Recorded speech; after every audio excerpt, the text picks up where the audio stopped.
gente estava falando da tradição do churrasco, né? Dessa coisa de como cresceu e como o povo gosta, o brasileiro gosta de um churrasco. Tu é gaúcho, né? Tem todo um know-how na arte de fazer carne e veio para Jaraguá do Sul e investir justamente nessa área. O que te trouxe para cá? O que te levou a investir aqui numa confraria do churrasco?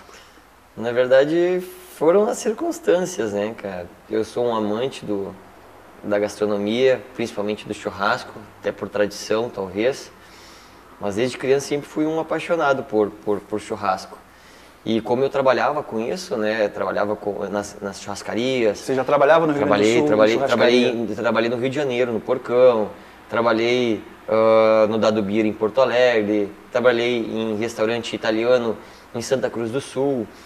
Cozinhei para Stock Car durante 2 temporadas. Que massa, então, deve ter sido uma experiência bacana na Stock Car, né? E aí, conforme tu vai trabalhando e adquirindo essa experiência, tu vai tendo a necessidade ou a vontade de ter o teu negócio, sim, né? Sim. E aí tu começa a projetar ele. Trabalhar para os outros fica pouco, né? Tu começa a projetar, exatamente. E, pô, eu quero ter essa experiência de trabalhar para mim, eu quero fazer do meu jeito, né? Uhum. E aí eu tinha esse projeto meio que guardado na gaveta. Na verdade ainda está guardado. Foi uns rabiscos que eu fiz numa folha de ofício.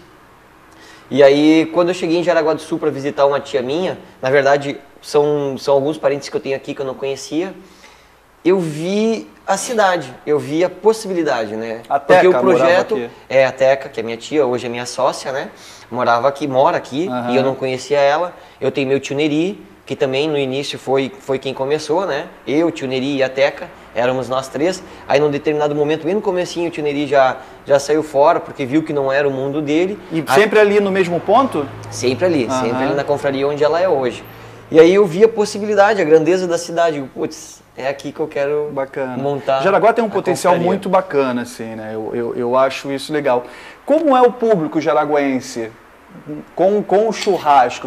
É muito exigente, o pessoal vem mais para te dar um feedback bacana, de construir, fazer o melhor e tal. Como é que é isso? Sal, vou te dizer uma coisa, vou até confessar aí uma situação que talvez o pessoal vai ficar meio assim, mas cara, quando eu cheguei aqui no começo, as pessoas não tinham uma boa referência, desculpa, de churrasco, para quem trabalha no ramo, né? Uhum. Mas não tinha uma boa referência em relação ao churrasco, porque quando eu cheguei aqui eu não tinha fornecedor, a gente tem que ir conhecendo os fornecedores, então eu tive que trabalhar com a matéria-prima que se tinha na região, uhum. né? Às vezes comprando no mercado, enfim, e a carne não era no padrão que eu era acostumado a trabalhar, principalmente no Porcão.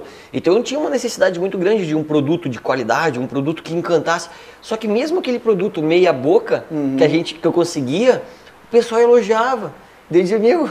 Por causa do fazer. Talvez por causa do processo, uhum. né? Mas eu achava que aquilo dali não ia encantar.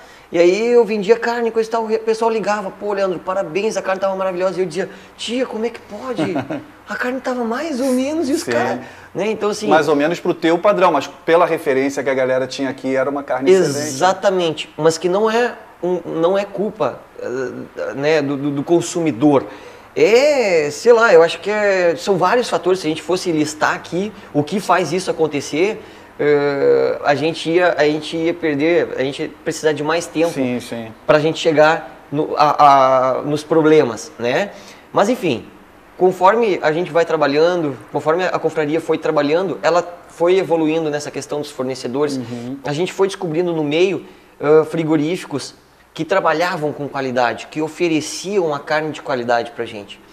Aí, juntamente com o processo, com a técnica, tu potencializa, né, o churrasco, uhum. né, a matéria-prima com a técnica transformando num verdadeiro churrasco, né, aquele que encanta, que eu acho que é o que a confraria tá conseguindo fazer hoje. Não, sabe? Com certeza faz. Eu sou cliente da casa já há alguns anos, né, e acompanho o teu trabalho, da Teca, e vocês estão sempre pensando justamente nisso, né, no encantamento do cliente, assim, na qualidade e tal.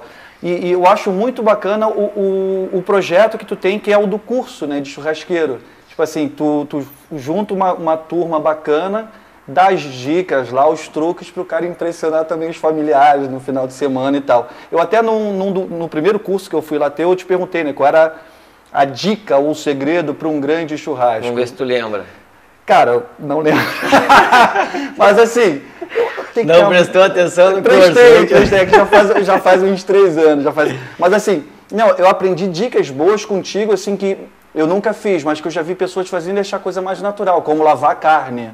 Pois é. Por exemplo, ou gastar 1 litro de álcool para acender o carvão. Né? Isso tu me ensinou acendo com uma buchinha. Exato. Né? E um pouquinho só de carvão e a carne fica uma delícia. Exatamente. De não virar a carne toda hora. Perfeito. Tem o tempo certo. Eu lembro de algumas coisas, eu não lembro do segredo. Só não lembro do grande segredo. Mas eu quero que tu fale, eu não quero falar do tranquilo. segredo. Não, eu sempre digo pro pessoal que o grande segredo do churrasco é o braseiro. O braseiro. O braseiro, o fogo é essencial para te potencializar o sabor e a textura de uma carne, né? Então eu sempre digo pro pessoal que com o fogo certo tu melhora uma carne meia boca. E com o fogo errado tu estraga uma boa carne. Uma boa carne. Então o fogo, claro que juntamente com a escolha do corte e da carne, né,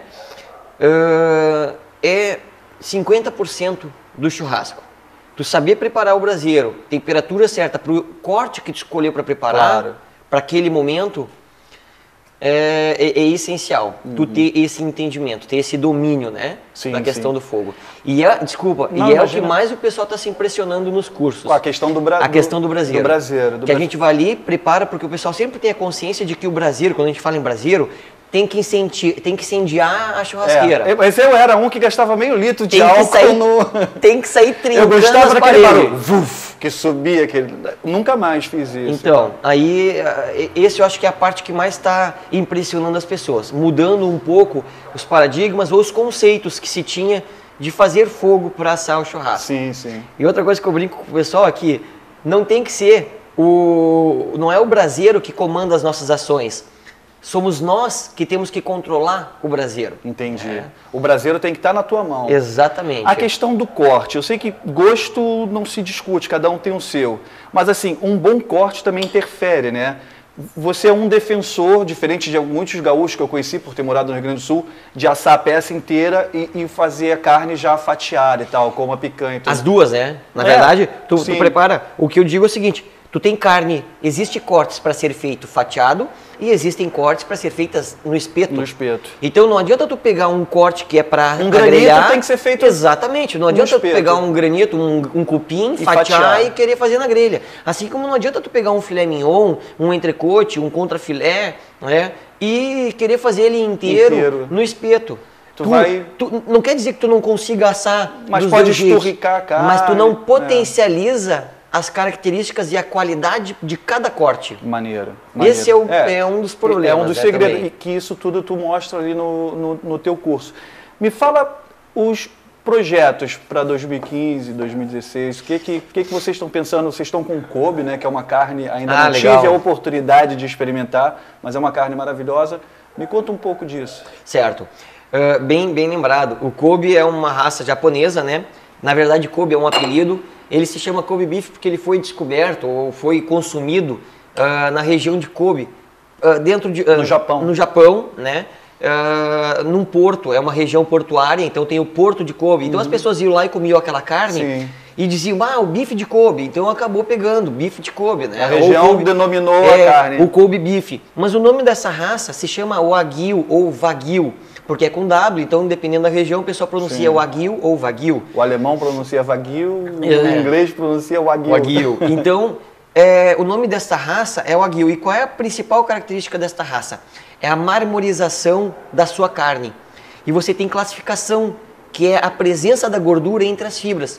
E você pode partir de uma classificação 1 até 12.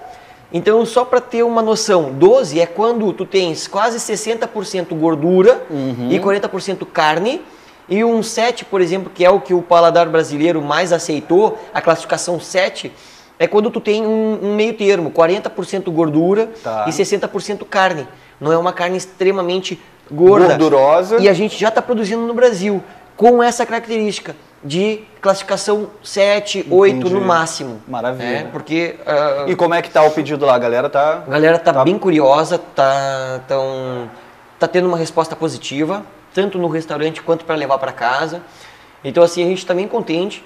E o nosso papel, acho que o meu trabalho, o que me anima bastante, o que nos empolga e encanta, é difundir. Sim. É difundir, é fazer Coisa as boa, eu também partilho disso. Coisa boa é para ser compartilhada. É isso né? aí, deixar uma história, sabe? Deixar um marco. Eu sempre brinco que eu uso um carimbo que é na memória das pessoas. Tá. Existe aquele carimbo que a marca que a gente faz no gado, né? Sim, sim. De esquentar Pra o marcar ferro e marcar marcar o o gado, marcar o animal, no sentido de que a quem ele pertence. E eu gosto de dizer assim, ó, que eu gosto de marcar o cérebro dos meus clientes, mas com um toque especial, com o sabor, e a honestidade do corte, sem interferir